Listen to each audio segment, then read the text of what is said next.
Hola, ¿qué tal? Vamos a ver en esta ocasión cómo entendemos a los usuarios. Primero, ¿por qué tenemos que entender a los usuarios? Es una pregunta bastante interesante, porque más que nada lo que necesitamos nosotros es conocer qué es lo que ellos desean, qué es lo que ellos quieren, qué es lo que ellos de alguna forma están esperando de nosotros.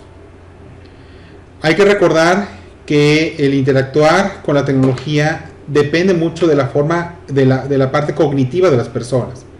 Y necesitamos nosotros tomar en cuenta esos procesos cognitivos para de alguna forma tratar de imitar, de tratar de encontrar cómo los usuarios los utilizan para hacer algo. Debemos nosotros de alguna forma tratar de entender, de explicar la naturaleza de los problemas que ellos están enfrentando. Y obviamente tenemos que encontrar ciertas teorías, modelos, que nos van a ayudar a tratar de entenderlos, de hacer guías para que ellos puedan utilizar lo que nosotros vamos a diseñar. ¿Qué es lo que la persona tiene normalmente en la mente? Bueno, pues la persona normalmente percibe, piensa, recuerda, aprende cosas, o entiende de otros la manera de hacer las cosas, ¿sí? Cómo manipular las cosas, aprendiéndolo, viéndolo de otras personas. Puede, por ejemplo, estar pensando en cómo escribir algo, ¿sí? Cómo explicarlo de manera oral, o incluso tomar decisiones, resolver problemas, o simplemente ponerse a soñar.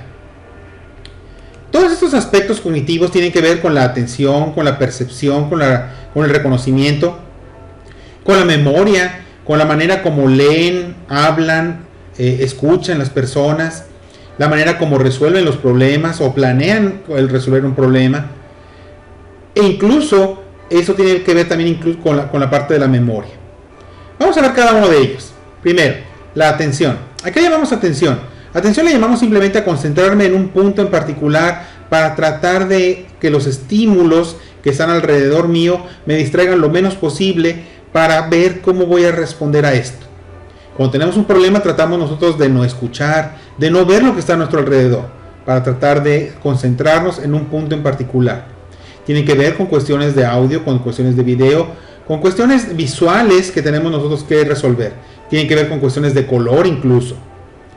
¿Cómo este diseño que vamos a hacer nosotros tiene que ver con la atención? Bueno, pues obviamente tiene que ver porque nosotros vamos a tratar de ponerle colores, formas, movimientos a las cosas para que la gente lo note.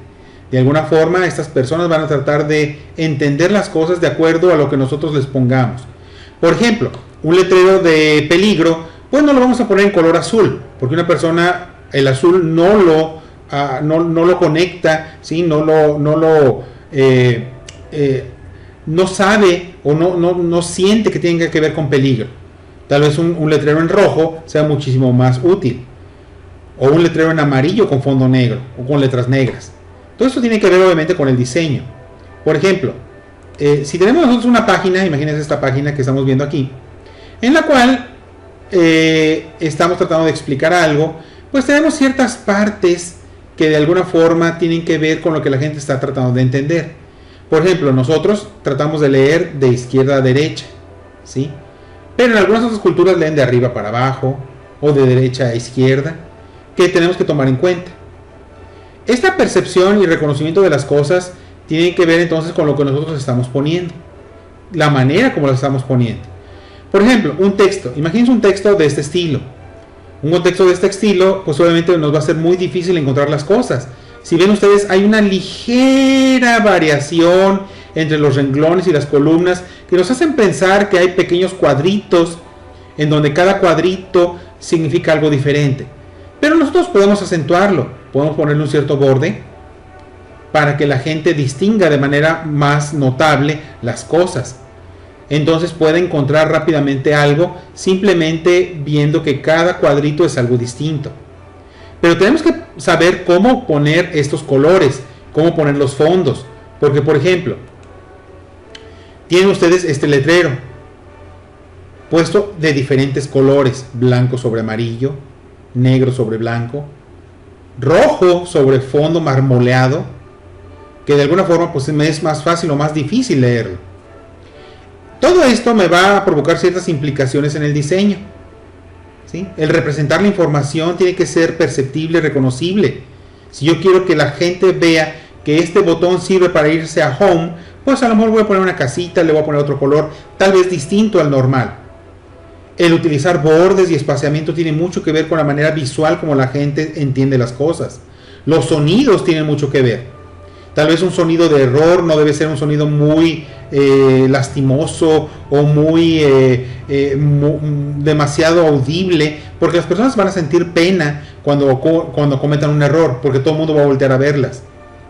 El utilizar texto que sea legible o distinguible de acuerdo al fondo, pues obviamente tiene mucho que ver.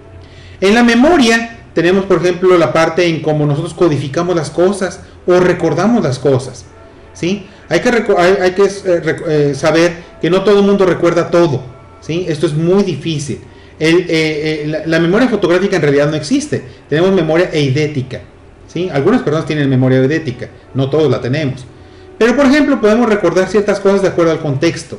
Por ejemplo, a lo mejor yo me voy a acordar mucho del nombre de una persona porque recuerdo que la conocí en un crucero o porque recuerdo que la conocí en un accidente. Entonces el contexto también me va a ayudar, me va a hacer recordar ciertas cosas que en otra forma a lo mejor no los voy a tener.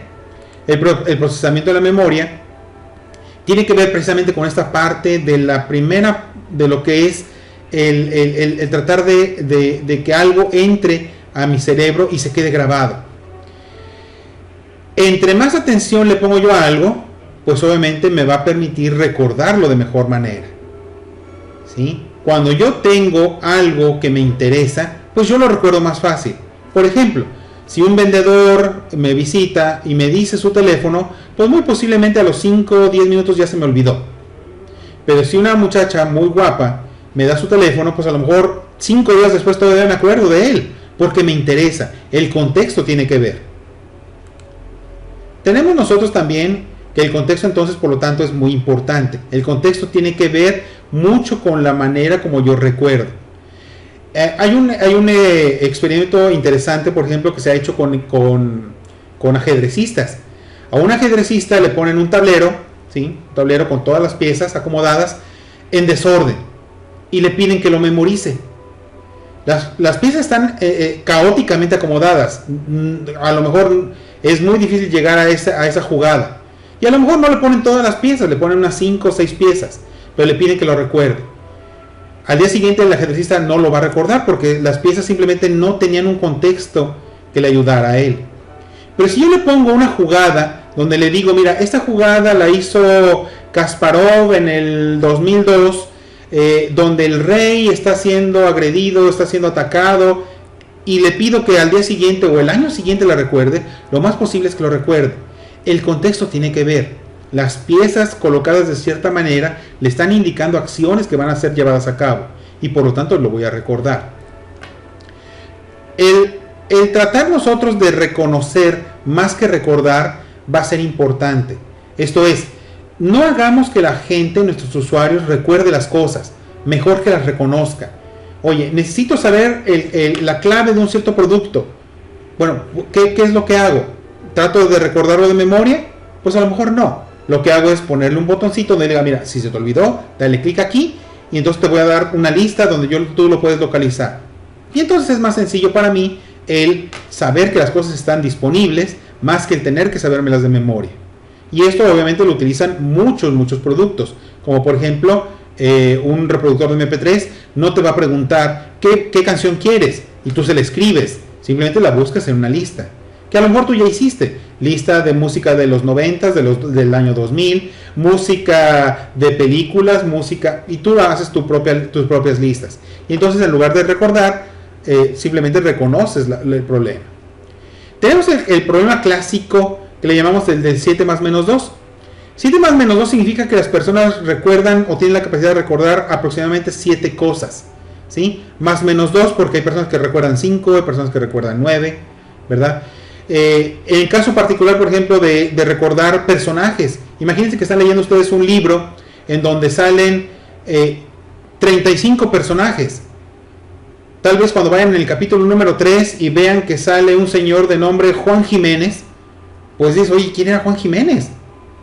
Si había 35 personajes, ya no me acuerdo quién es Juan Jiménez. Entonces me tengo que regresar al capítulo número 1, al capítulo 2, para ver dónde sale Juan Jiménez y por qué está allí. ¿Sí? Mi memoria no alcanza a hacer eso. Entonces tengo que ciertos libros o ciertas cosas son exitosos precisamente porque no me hacen recordar más de 7 cosas. Esas 7 cosas que George Miller en su teoría explicó es lo que la gente trata de recordar. Y por lo tanto, normalmente nos vamos con esas 7 cosas. ¿Sí? Aquí tenemos 7 caritas de colores diferentes. Cada una representa a lo mejor algo en particular. El rojo oscuro representa algo importante, el rojo claro o el rojo brillante representa algo que es novedoso, el blanco representa, y así nos vamos. Entonces tenemos normalmente que tener 7 opciones en un menú, 7 iconos en una barra de herramientas, 7 bullets en una lista, no más de 7 porque la gente ya se lo olvidó. Cuando lleguemos al octavo o al noveno, el primero ya se lo olvidó, ¿sí? Entonces esto hay que tomarlo mucho en cuenta. ¿Por qué? Porque obviamente la aplicación de la teoría tiene mucho que ver, ¿sí? Estamos basándonos en teorías psicológicas, en teorías de memorización, de aprendizaje, que la gente de alguna forma va a tratar de utilizar, ¿sí? Aunque no conozca la regla la conocemos nosotros, y nosotros somos los que la vamos a tomar en cuenta. Depende mucho de la tarea, obviamente, y del espacio que tengamos para trabajar, pues esas son las cosas que nosotros vamos a poner para que la gente las vea y las utilice.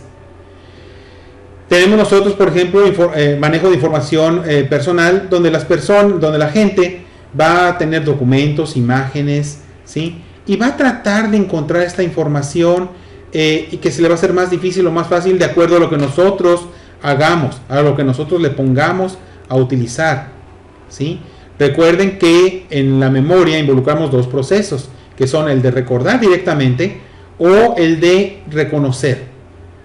Y siempre nos vamos con la parte de reconocer.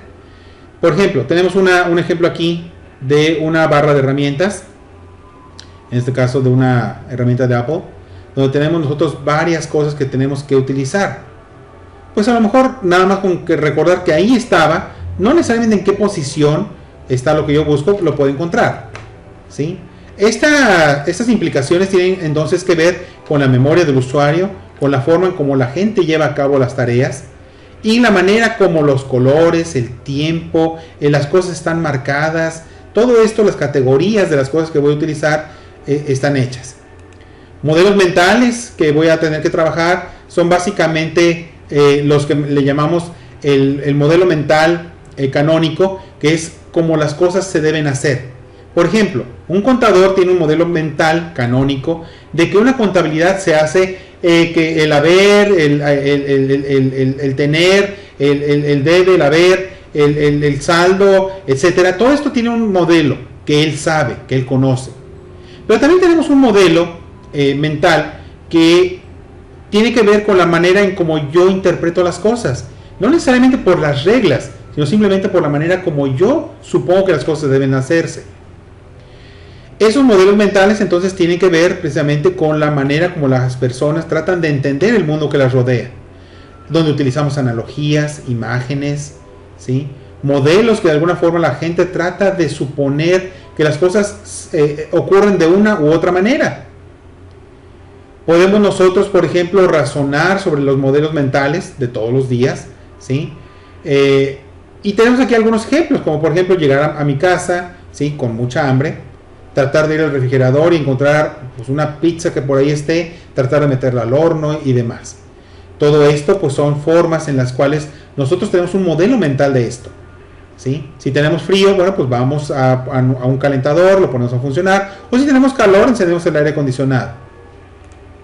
Todo esto tiene que ver precisamente con la manera como entendemos nosotros las cosas. Los modelos mentales tienen que ser entonces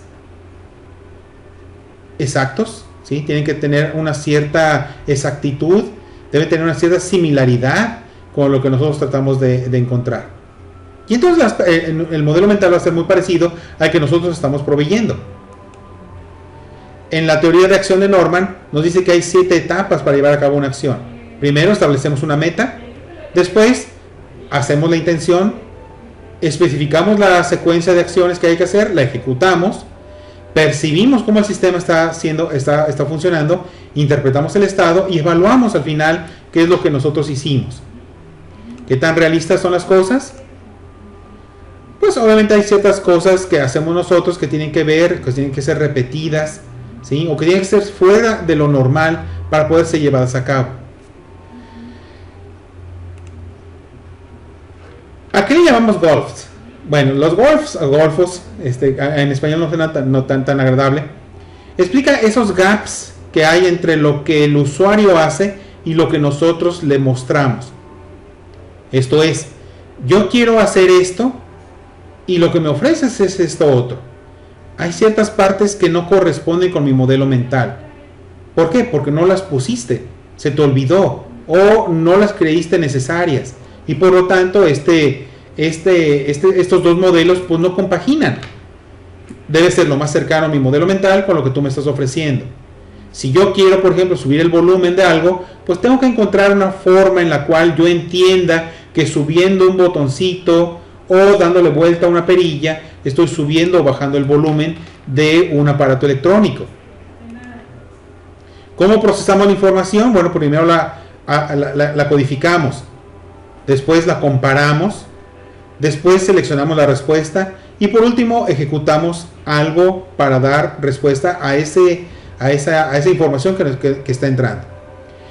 El modelo humano de procesamiento, ¿sí?, tiene que ver precisamente con cómo nosotros como humanos tratamos de entender las cosas.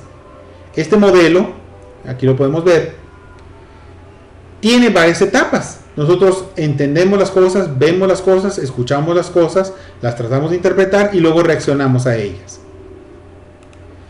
Tenemos el conocimiento externo, la cognición externa, en la cual hay ciertas cosas que están fuera de nosotros que tratamos de entender, que tratamos de comprender, de acuerdo a ciertos paradigmas que nosotros tenemos. Esta carga de memoria tiene mucho que ver precisamente con la manera como nosotros hacemos las cosas. Para esto, para no recargar nuestra memoria, hacemos uso de ciertas cosas como son calendarios, post-its, cosas que me van a ayudar a recordar, que no necesariamente voy a tener siempre en la mente, pero de alguna forma utilizo estas ayudas. También en el caso de las computadoras, bueno, tenemos ciertas cuestiones, ciertas herramientas que me van a ayudar a mí a mejorar mi entendimiento, ¿sí? Cosas que yo puedo, que a lo mejor no necesariamente voy a poder hacer con pluma y papel, pues las voy a utilizar, voy a hacerlas utilizando ciertas herramientas, como calculadoras, convertidores, computadoras, ¿sí? Todo esto de alguna forma va a llevar un cierto rastreo, una cierta forma en la cual yo voy a ver que las cosas se están haciendo. Todo esto tiene que ver con implicaciones en el diseño. Esto es, tenemos por ejemplo en la parte izquierda, toda la manera como la memoria, la carga de memoria está siendo afectada por algo que yo quiero hacer. Este conocimiento distribuido que yo a veces tengo, en donde yo no tengo yo concentrado todo el conocimiento, sino que tengo otras alternativas con las cuales yo puedo recordar las cosas, ¿sí? Ahí incluso se habla de una memoria colectiva, cuando de repente yo no recuerdo algo, pero mi compañero lo recuerda. Entonces yo no tengo ya necesidad de recordarlo todo, simplemente recuerdo lo que me toca a mí. Tenemos también la parte donde el procesamiento de esta información tiene mucho que ver. En el modelo tradicional tenemos en la parte izquierda que una persona procesa todo lo que recuerda. En el modelo distribuido, que es el modelo más actual, tenemos que hay varias personas que recuerdan diferentes cosas, ¿sí? Por ejemplo, a lo mejor mi novia y yo nos acordamos de muchas cosas en conjunto, pero yo por separado me acuerdo de unas, ella en separado se acuerda de otras, y en conjunto nos acordamos de cosas a lo mejor compartidas. ¿Qué es lo que involucramos aquí? Pues obviamente el resolver problemas, ¿sí? Tenemos una parte verbal y no verbal. Esto es, yo a lo mejor con señas le hago a una persona el recordar ciertas cosas, ¿sí? El comunicarme con esa persona, pues obviamente le va a ayudar a recordar ciertas otras. Para terminar, entonces, el conocimiento involucra ciertos procesos mentales que tienen que ver con la atención, con la memoria, la percepción y el aprendizaje. La manera como se diseña una interfase, entonces tiene que ver mucho con la parte en cómo se percibe, en cómo se entiende, en cómo se aprende y cómo se recuerdan las cosas. Y tenemos, recuerden, un marco teórico en el cual nosotros tratamos de enmarcar de nuestros modelos mentales para tratar de entender las cosas que nos rodean, las cosas que de alguna forma tenemos que tratar de comprender. Y con esto terminamos. Muchísimas gracias.